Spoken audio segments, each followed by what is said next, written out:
Struktur cerpen. Struktur cerpen terdiri atas beberapa bagian. Yang pertama ada abstrak, kemudian yang kedua ada orientasi, ketiga ada komplikasi, keempat ada evaluasi, kelima resolusi, dan keenam adalah coda. Nah, contohnya yang seperti apa? Kemarin kalian sudah mempelajari contoh-contohnya, kalian juga sudah bisa membedakan manakah yang merupakan bagian orientasi, manakah yang merupakan bagian komplikasi, kemudian kalian juga sudah bisa membedakan resolusi, evaluasi, dan yang terakhir adalah coda. Nah, itu adalah contoh-contoh struktur cerpen yang sudah kalian pelajari kemarin. Nah, sekarang kita akan mempelajari ciri kebahasaan cerpen. Apa ciri kebahasaan cerpen? Yang pertama, menggunakan kalimat langsung dan tidak langsung. Contohnya, Pak Guru menasihati Dwi dan Rahma untuk rajin belajar seperti Tika. Ini adalah contoh kalimat langsung. Berbeda dengan yang kedua, kalian harus belajar seperti Tika, kata Pak Guru. Ini merupakan contoh kalimat langsung. Kemudian ciri kebahasaan yang kedua adalah menggunakan kata yang menyatakan urutan waktu. Contohnya, sejak saat itu, sepulang sekolah, mula-mula, beberapa hari kemudian, dan seterusnya. Nah, apa ciri yang ketiga? Ciri yang ketiga adalah menggunakan kata ekspresif, mampu memberikan gambaran perasaan. Contohnya, diam tak bergerak, berdiri mematung, mulutnya rapat terkunci, wajahnya datar. Nah, itu adalah ciri yang ketiga. Ciri yang keempat adalah kalimat deskriptif atau terperinci atau menggambarkan dengan jelas. Contohnya apa? Wajahnya memerah dan matanya menatap tajam Rudi yang dari tadi tidak bergerak. Nah, itu terperinci. Kemudian yang kelima, sudut pandang dalam cerpen itu biasanya menggunakan sudut pandang orang pertama atau orang ketiga. Nah, ciri yang keenam adalah penggunaan pertanyaan retoris. Artinya apa? Pertanyaan yang tidak membutuhkan jawaban. Yang seperti apa sih contohnya? Apakah kalian mau tidak naik kelas? Nah, ini adalah sebuah pertanyaan yang tidak membutuhkan jawaban. Lalu apa ciri kebahasaan cerpen yang lain? Ciri kebahasaan cerpen yang ketujuh adalah menggunakan majas atau gaya bahasa. Untuk apa majas? Majas digunakan untuk memperindah bahasa. Nah, apa saja sih contohnya majas yang sering digunakan dalam cerpen? Misalnya yang pertama itu ada majas personifikasi. Majas personifikasi itu adalah majas atau gaya bahasa yang seakan menggantikan fungsi benda mati yang dapat bersikap layaknya manusia atau menghidupkan benda mati. Contohnya, daun kelapa tersebut seakan melambai kepadaku dan mengajakku untuk segera bermain di pantai. Daun kelapa melambai, yang bisa melambai manusia, tapi di sini adalah daun kelapa. Nah, ini namanya majas personifikasi atau menghidupkan benda yang mati. Kemudian yang kedua ada majas metafora. Apa itu majas metafora? Majas yang mengungkapkan ungkapan secara langsung berupa perbandingan. Raja siang keluar dari ufuk timur. Nah, di sini membandingkan matahari dengan raja siang. Dewi malam, artinya bulan. Nah, itu majas metafora. Yang ketiga, ada majas hiperbola, majas yang melebih-lebihkan sesuatu. Seharian ayah membanting tulang untuk memenuhi kebutuhan keluarga. Nah, membanting tulang ini melebih-lebihkan. Ini namanya hiperbola. Kemudian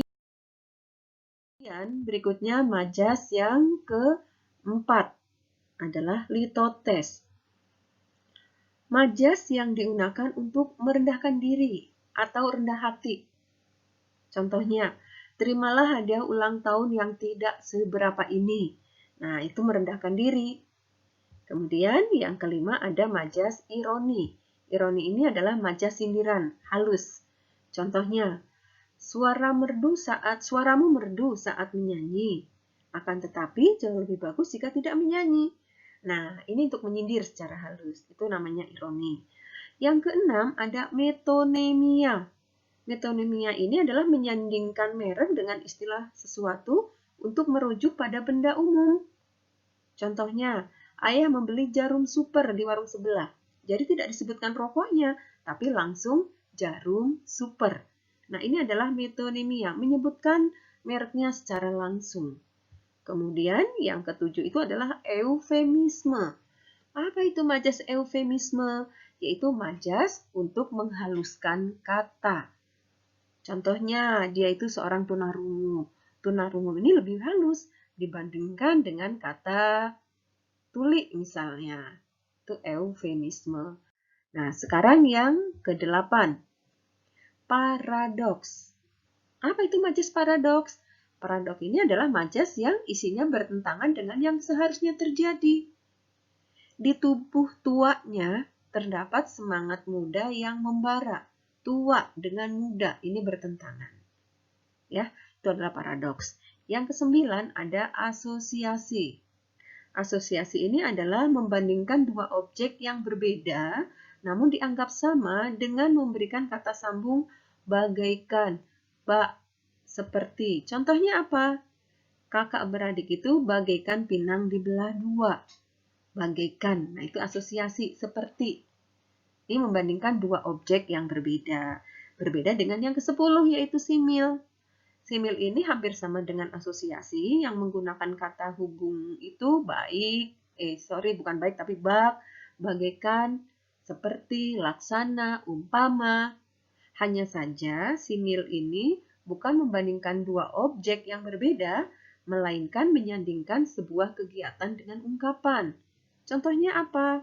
Kelakuannya bagaikan anak ayam kehilangan induk. Ada kata bagaikan. Jadi kelakuannya bagaikan. Nah, itu menggunakan simil. Nah, itu antara lain gaya bahasa yang sering digunakan. Tapi masih ada lagi. Gaya bahasa itu jumlahnya banyak sekali. Masih ada yang ke-11 yaitu pleonasme.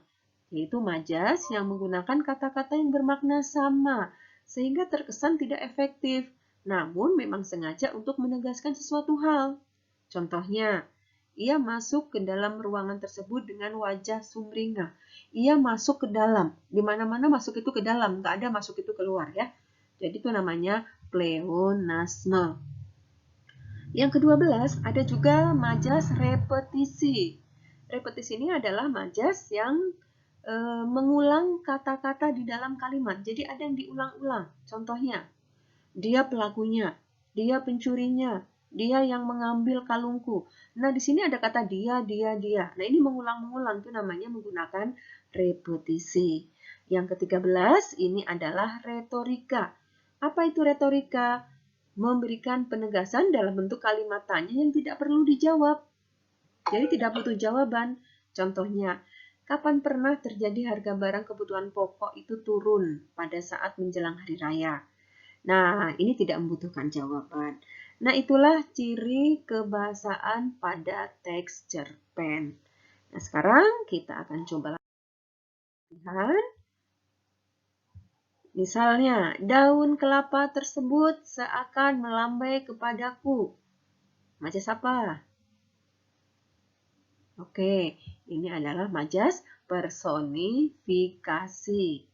Kemudian, pegawai tersebut merupakan tangan kanan dari direktur. Tangan kanan, ini ungkapan. Berarti ini adalah contoh majas metafora. Oke. Yang ketiga, amarahnya meledak-ledak membuat orang lain menjadi takut. Amarahnya meledak-ledak, berlebih-lebihan. Itu namanya menggunakan majas hiperbola. Tiap sekolah diwajibkan menerima siswa difabel. Apa sih itu siswa difabel? Nah, iya, anak-anak yang punya kekurangan fisik itu dikatakan difabel. Ini termasuk ke dalam majas eufemisme untuk menghaluskan. Kemudian contoh yang kelima, supaya haus cepat hilang, lebih baik minum aqua. Nah, di sini disebutkan langsung aqua nih. Berarti ini namanya menggunakan majas metonemia, menyebutkan bendanya secara langsung. Contoh ke-6, kelakuannya bagaikan anak ayam kehilangan induk. Nah, tadi sudah ya. Namanya majas simil. Selamat datang ke gubuk kami. Merendahkan diri, namanya majas litotes. Iya. Kedelapan. Rapi sekali kamarmu sampai sulit untuk mencari bagian kasur yang bisa ditiduri. Tuh, rapi sekali katanya. Padahal mau cari kasur aja nggak kelihatan. Itu namanya majas ironi, menyindir. Yang kesembilan, silahkan maju ke depan tuh. Maju ke depan. Maju ya ke depan ya, nggak ada maju ke belakang ya. Itu namanya majas pleonasme. Yang ke-10, apakah kamu mau tidak naik kelas nanti? Ini pertanyaan yang tidak membutuhkan jawaban, karena Ibu yakin kalian semua nggak naik kelas kan? Nah, ini namanya majas retorika. Nah, itulah contoh-contoh majas yang sering kita gunakan ketika kita menulis cerpen, terkadang juga ketika membuat puisi. Oke, itulah materi hari ini. Terima kasih, mudah-mudahan kalian semua paham. Di rumah dipelajari lagi, baca buku, baca di lembar kerja siswa juga. Terima kasih.